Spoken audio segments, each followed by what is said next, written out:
সন্ধ্যা, আপনাদের সাথেই আছি নুজহাত সাওম। প্রিয় দর্শক শ্রোতা, স্বাধীনতা মাসের এই সন্ধ্যায় সবাইকে স্বাগত জানাচ্ছি শুভ সন্ধ্যার আজকের আয়োজনে। আজ শুভ সন্ধ্যা থাকছে চলতে থাকা প্রদর্শনী, এনটিভি হাইলাইটস এবং স্বাধীন বাংলা বেতার কেন্দ্রের সঙ্গীত শিল্পী মনোরঞ্জন ঘোষালের সঙ্গে আলাপচারিতা। প্রথমেই চলতে থাকা প্রদর্শনী।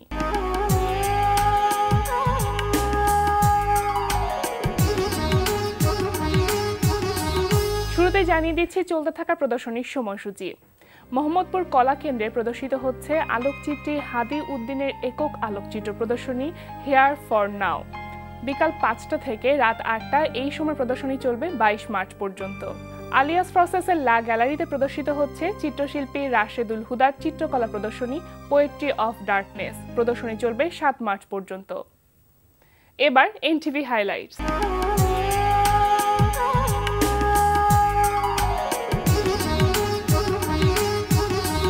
এবার জেনে নিন কি কি থাকছে এনটিভির রাতের অনুষ্ঠান মালায়। সন্ধ্যা ৬টা ৪৫ মিনিটে থাকছে নাটক টাটা টাইম মেশিন।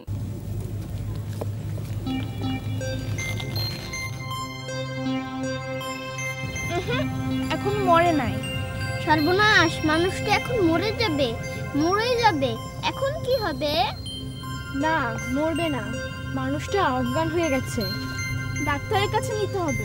রাত ৮টা ২০ মিনিটে দেখবেন কাজী মোহাম্মদ মুস্তফার প্রযোজনায় রান্না বিষয়ক অনুষ্ঠান গ্লিটার রান্নাঘর।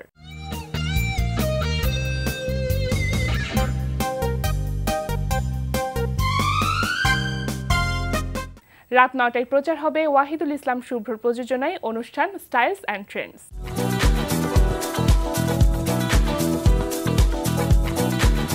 রাত ৯টা ৪০ মিনিটে প্রচার হবে গোলাম সোহরাব দদুলের পরিচালনায় ধারাবাহিক নাটক সংসার। আচ্ছা, গ্লাসের মধ্যে এরকম করে চেপে ধরবো আর তুই একেবারে গুঁড়ো গুঁড়ো হয়ে পড়ে যাবি। জানি তো জানি, টেম্পার আছে দেখেও তো এরকম দুই পেয়ে খাড়ায় রয়েছে, নাহলে কবে চিটপটং হয়ে পড়িয়ে যাইতেন। বুবু কয় বুবু, বুবু না আসা পর্যন্ত আমি ইনসিকিউর ফিল করতেছি। কিন্তু তোর বুবু এখানে আসবে না, আর আসলেও তোর শাস্তি কিছুই কমাতে পারবে না। তুই আমার খারাপি কি দেখেছিস? তুই এখন দেখবি আমার আসল খারাপি। তোর অভিনয় কিন্তু আমি ধরে পেরেছি, আর মুক্তি নাই। সারাটা জীবনের ভিতরে তোকে আটকে থাকতে হবে, বলে রাখিস। আপনি এমন করিয়া কথা বলেন না দুলা ভাই, আপনি একটা ফালতু লোক। রাত ১২টা ১০ মিনিটে থাকছে টক শো এই সময়।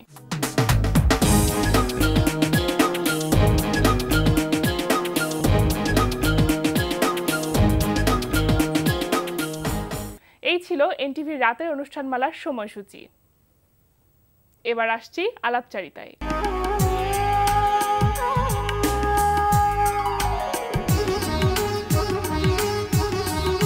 আজ পহেলা মার্চ। প্রিয় দর্শক, আমাদের আজকের অতিথি স্বাধীন বাংলা বেতার কেন্দ্রের শব্দ সৈনিক মনোরঞ্জন ঘোষাল। চলুন কথা বলি তার সঙ্গে। শুভ সন্ধ্যা। শুভ সন্ধ্যা। কেমন আছেন? দেখো, আমি ভালো আছি, কারণ মার্চ হলো আমাদের অহংকারের মাস। আর আমরা ইতিমধ্যেই গতকাল পর্যন্ত আমাদের আরেকটি অহংকারের মাস ছিল, আন্তর্জাতিক মাতৃভাষা দিবসের মাস, ফেব্রুয়ারি মাস। এবং আমাদের আরেকটি অহংকারের মাস আছে ডিসেম্বর মাস, আমাদের বিজয়ের মাস। এবং পৃথিবীতে আমরা খুবই গর্বিত জাতি, অহংকারী জাতি, এই জন্যে যে আমাদের স্বাধীনতারও মাস আছে, আমাদের স্বাধীনতা দিবস আছে, আমাদের বিজয়ের মাস আছে, আমাদের বিজয় দিবস আছে, অর্থাৎ এটা ভাষার মাস আছে। এবং সারা পৃথিবীতেই সমস্ত রাষ্ট্রগুলো আমাদের ভাষার মাসকে সম্মান দিতে বাধ্য হচ্ছে আন্তর্জাতিক মাতৃভাষা দিবস হিসেবে। কাজে এই যে আমাদের যে অহংকারের পালক, এটি শুধু ঈর্ষণীয় নয়, এটি অনুকরণীয় বটে। পৃথিবীর অন্যান্য দেশের জন্যে আমরা কিন্তু একটা অহংকারী, অনুকরণীয়, গর্বিত জাতি। পৃথিবীতে সব দেশের স্বাধীনতা দিবস আছে, স্বাধীনতা একটি তারিখে হয়েছে, কিন্তু বিজয় দিবস তো আমি দেখি না। তো বিজয় দিবস আমাদের আছে, এর মানেটা কি? যে আমরা বিজয়ী জাতি, আমরা কারো বিরুদ্ধে যুদ্ধে জয়লাভ করে বিজয়ী হয়েছিলাম বলে আমাদের বিজয়ী, আমরা বিজয়ী এবং আমাদের বিজয়ের মাস আছে। তো এই যে মার্চের কথা তুমি বললে যে কেমন আছেন, তো এই মার্চ আমাদের স্বাধীনতার মাস, কাজে সেই মার্চে একজন স্বাধীনতার ছোটোখাটো একজন সৈনিক হিসাবে তো আমাদের আনন্দে উদ্বেলিত হবার যথেষ্ট কারণ রয়েছে। আবার বেদনারও কারণ আছে, কারণ এটা জানো যে পৃথিবীতে আলোর উল্টো পিঠে থাকে অন্ধকার, আনন্দের উল্টো পিঠে থাকে বেদনা। তেমনি আমাদেরও বেদনা আছে, কারণ এই মার্চ মাসে আমরা অনেক লোককে হারিয়েছি, আত্মীয় স্বজন, বন্ধু বান্ধব, পিতা পুত্র, স্ত্রী স্বামী সন্তান, অনেককে হারিয়েছি। কারণ স্বাধীনতা আনতে গেলে তো অনেক মূল্য দিতে হয়। তবে বাঙালি যে মূল্য দিয়েছে সেটি ইতিহাসে নজিরবিহীন। এত রক্ত, যে কারণে গান তৈরি হয়েছে, এক সাগর রক্তের বিনিময়ে বাংলার স্বাধীনতা আনলে যারা। তো এখন এই রক্ত যেমন দিয়েছি, একই সাথে আমাদের মা বোনেরা এই স্বাধীনতার জন্যে তাদের শ্রেষ্ঠ সম্পদ সম্ভ্রম দিয়েছে। কাজেই আমাদের অহংকারের পালকটি একটু বিস্তৃত। যেহেতু এটা স্বাধীনতার মাস, অহংকারের মাস, এবং আজকের এই অহংকারের মাসের প্রথম দিন, তো সেই সময়কার সেই যে উত্তাপটা এখনো কি অনুভব করেন? হ্যাঁ, নিশ্চয়ই। কারণ একজন মানুষ যে স্বাধীনতা যুদ্ধে অংশগ্রহণ করেছে তার পক্ষে তো সর্বশ্রেষ্ঠ গৌরবের বিষয় এটি, এবং সেটি তার পক্ষে বলা সম্ভব নয়। যতদিন এ দেহ আছে, যতদিন জ্ঞান আছে, যতদিন নিঃশ্বাস আছে, ততদিন তো স্বাধীনতার কথা, স্বাধীনতার মাসের যে উত্তাল মার্চের কথা, এটা তো ভোলা অসম্ভব তো বটেই। কারণ এই মার্চ মাসে কি না হয়েছে, সারা বাংলাদেশ ফুঁসে উঠেছে বর্বর পাকিস্তানির বিরুদ্ধে। কারণ তারা তো আমাদেরকে মেনে নেয়নি কখনো, এই কারণে যে আমাদের বাংলা ভাষা মাতৃভাষা হিসেবে প্রতিষ্ঠা করতে আমাদেরকে রক্ত দিতে হয়েছে। তারপরে আমরা বাঙালিরা নির্বাচনে নিরঙ্কুশ সংখ্যাগরিষ্ঠতা অর্জন করলেও বঙ্গবন্ধু শেখ মুজিবুর রহমানকে ক্ষমতা হস্তান্তর করা হয়নি, যে কারণে আমরা স্থিরভাবে দৃঢ়ভাবে বিশ্বাস করি যে বাঙালিকে পাকিস্তানিরা কখনো সম্মান দেয়নি।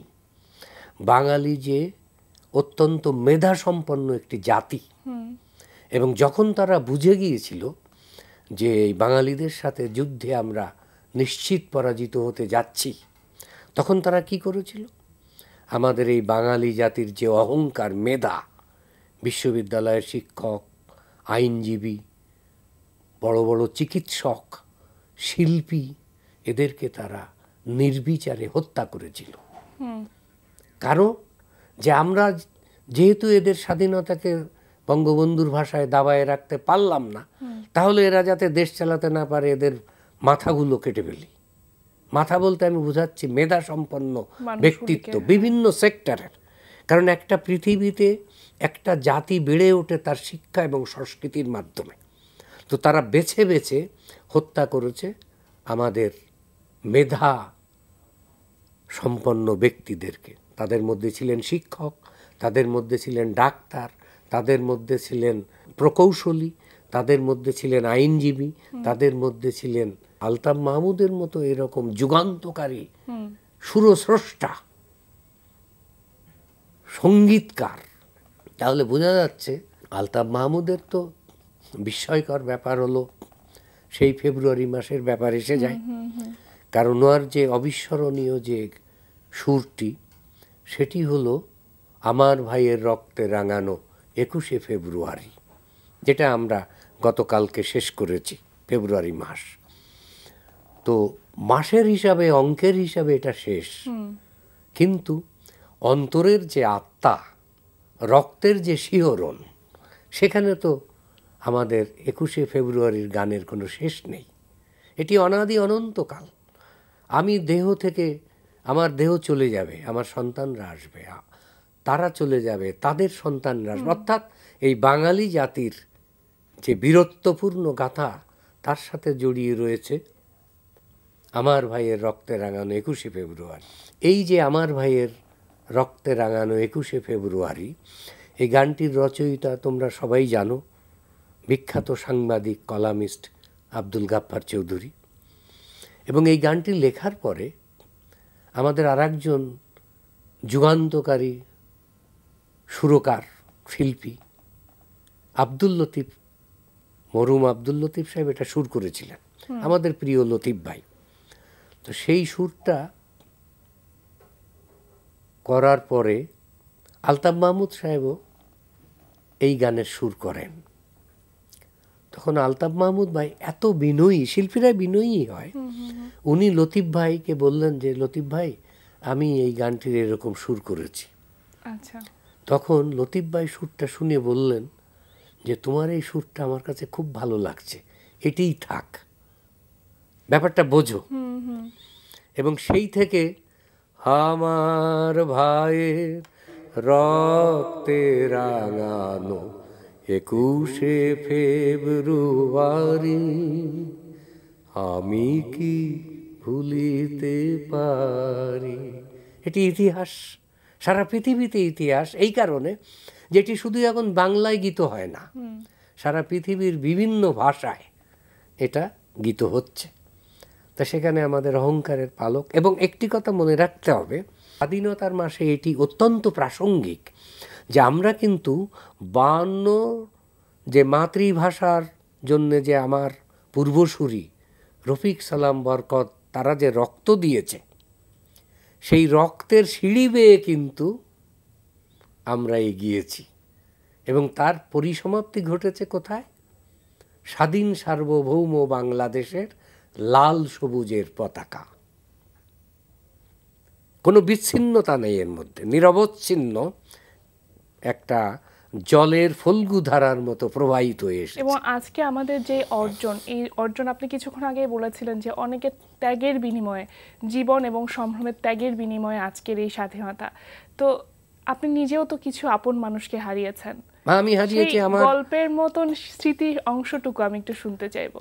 আমার বড় ভাই শহীদ হয়েছেন 26শে মার্চ। আমার ছোট ভাইকে হত্যা করা হয়েছে, তারিখটি জানা নেই, কারণ তার তারিখটি জানা যায়নি, কারণ তার দেহটাও দেখা যায়নি। আমি বড় ভাইয়ের দেহ দেখেছি, মৃতদেহ।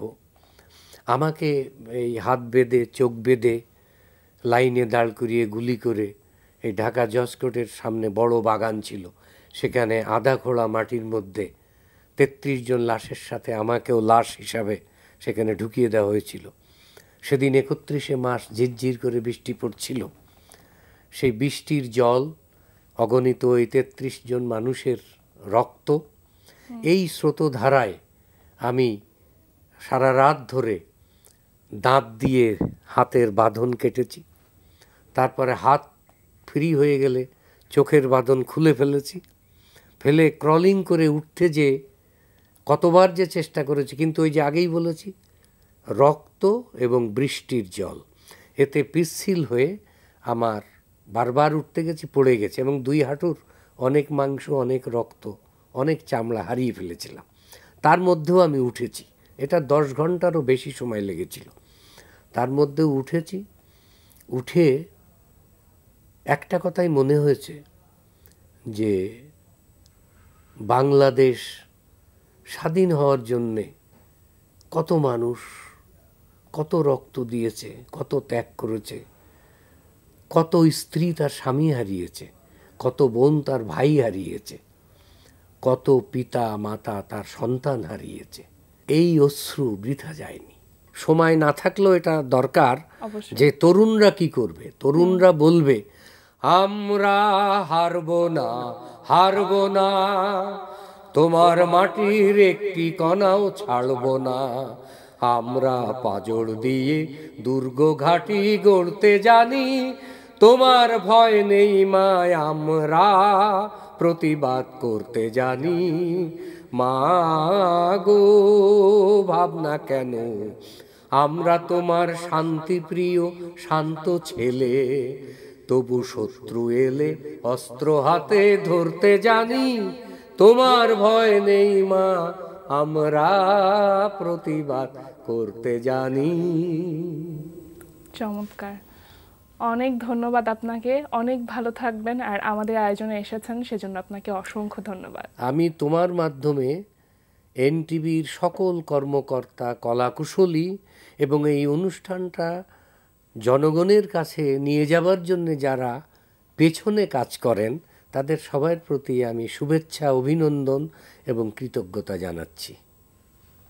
প্রিয় দর্শক, সেই সাথে আমরাও চলে এসেছি অনুষ্ঠানের শেষ প্রান্তে। আমাদের সঙ্গে যোগাযোগের ঠিকানা প্রযোজক শুভ সন্ধ্যা, এনটিভি, বিএসসিসি ভবন, 7ম তলা, 102 কাজী নজরুল ইসলাম অ্যাভিনিউ, কারণ বাজার, ঢাকা 1215। আমাদের ইমেল অ্যাড্রেস shubhashontha@ntvbd.com। প্রিয় দর্শক, এনটিভিতে সম্প্রচারিত সংবাদ ও অন্যান্য সকল অনুষ্ঠান দেখতে লগ ইন করুন www.ntvbd.com-এ। সবাই ভালো থাকুন, নিরাপদে থাকুন। শুভ সন্ধ্যা।